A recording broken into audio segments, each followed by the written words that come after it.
Light കത്തുന്ന shoe അയ്യോ അത് മാത്രല്ല ഈ തലയെ കണ്ടോ അത്തപ്പൂ ഇട്ട പോലെയുണ്ട്. ഓണൊക്കെ അടുത്ത് വരാണോ? അതുകൊണ്ട് അതിന്റെ പ്രിപ്പറേഷന് അതിന്റെ ആയിരിക്കും. കാണിച്ച കമ്പനി നോക്കട്ടെ, മുടി നോക്കട്ടെ.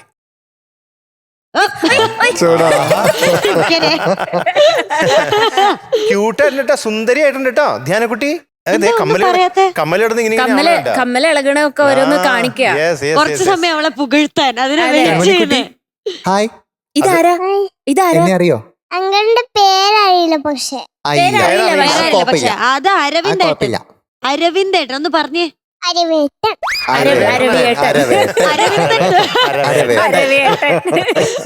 അയ്യോ, ഈ ഉടുപ്പ് എവിടുന്ന് കിട്ടി? സ്റ്റിച്ച് ചെയ്തത്. എന്തായാലും നല്ല ഉടുപ്പാട്ടോ. കുറച്ചാൾക്കാരെ എന്റെ കൂടെ വന്നിട്ടുണ്ട്. ആണോ? എസ്തറിന്റെ ഡാഡിന്റെ കൂടെ അല്ലേ? എസ്തറിന്റെ ഡാഡിയുടെ കൂടെ അവരായിരിക്കും അറിയോ? ഇല്ല, അതാരാ? അത് ആരൊക്കെയാ?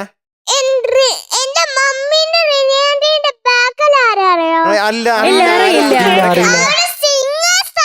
സിംഗേഴ്സ് ആണോ? അത് ശരി. എന്താ അവരുടെ പേര്? പക്ഷേ അറിയില്ല. സുന്ദരങ്കൾ, പിന്നെ Bobby uncle. Bobby uncle. Okay okay. ശരിയാണോ ഈ പറയണത്? ശരിയാണ്. അവര് രണ്ടുപേരാണോ സിംഗേഴ്സ്? സാധാരണ ഇങ്ങനെ കറക്റ്റ് ആക്കാറില്ല. അവര് രണ്ടുപേരാണോ സിംഗേഴ്സ്? അതെ അതെ, ചേട്ടന്മാർ രണ്ടുപേരും സിംഗേഴ്സ്. അപ്പൊ അവര് പാട്ട് കേക്കണ്ടേ? ആ പാട്ട് അവര് സിംഗ് ചെയ്യുന്നത് കേൾക്കണ്ടേ? അത് പിന്നെ ആരാ? അതാരൊക്കെയാ? എസ്തറും പിന്നെ കുഞ്ഞേട്ടനും. ഓ, കുഞ്ഞേട്ടനാണോ? ജഗത്താണ് കുഞ്ഞേട്ടൻ. എസ്തറിനെ ഞാൻ പറഞ്ഞപ്പോൾ എസ്തർ ഇങ്ങനെ കുഞ്ഞിന്. അത് വിനയം കൊണ്ടാ. എസ്തർ കുനിയണത്. അല്ല, കുഞ്ഞേട്ടനെ കണ്ടില്ലേ? കുഞ്ഞേട്ടാ ഇവിടത്തെ കുഞ്ഞേട്ടനാണല്ലേ? ഇവിടെ ആകെ എന്നെ ഏട്ടാന്ന് വിളിക്കുന്നത്.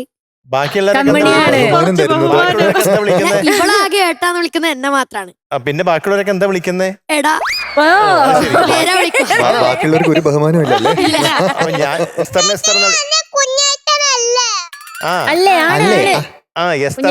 കേട്ടോ, എസ്തറിനെ എസ്തർന്ന് വിളിക്കുന്നു. മധുവങ്ങൾക്ക് ഒരു ഗിഫ്റ്റ് ഉണ്ടായിരുന്നു, അത് കൊണ്ടുവരാൻ പറഞ്ഞു. അത് മധുവങ്ങളുടെ റൂമിൽ തരാം. ആണോ? അവിടെ കൊണ്ടുതരാം. താങ്ക് യു ധ്യാനക്കുട്ടി, താങ്ക് യു സോ മച്ച് കേട്ടോ. കമ്പനി ഇന്ന് ഏത് പാട്ടാ പാടുന്നേ? ഇപ്പം 5 സ്റ്റാർ ഉണ്ട്, milkshake 3. 5 star milkshake എനിക്ക് തരുമോ? ഞങ്ങൾക്ക് തരുമോ? പിന്നെ ഐസ്ക്രീമും ഫ്രൂട്ട് സാലഡും ഉണ്ട് അല്ലേ? അരവിന്ദേട്ടന് കൊടുക്കുവോ? എനിക്ക് തരുമോ 5 സ്റ്റാർ മിൽക്ക് ഷേക്കും? അത് പാട്ടാ. അല്ല, അതറിയില്ലേ? ആ പാട്ട് പാടിയാൽ ആ പാട്ട് കേൾക്കുന്നവർക്ക് എല്ലാവർക്കും ഒരു 5 സ്റ്റാറും മിൽക്ക് ഷേക്കും കൊടുക്കണം എന്നാ.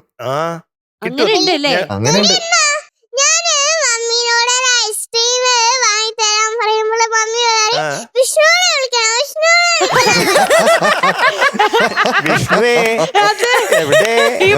പറയാൻ വരെയായിരുന്നു 5 സ്റ്റാർ മിൽക്ക് ഷേക്ക് ഒന്ന് നമ്മുടെ അടുത്ത് വാങ്ങിച്ചു.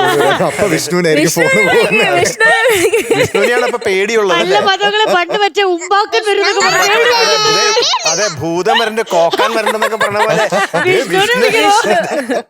വിഷ്ണുവിന് അത്ര പേടിയാണല്ലോ പിള്ളേർക്ക്. പേടിയുണ്ട്. പേടിയൊന്നുമില്ല. അത് ശരി.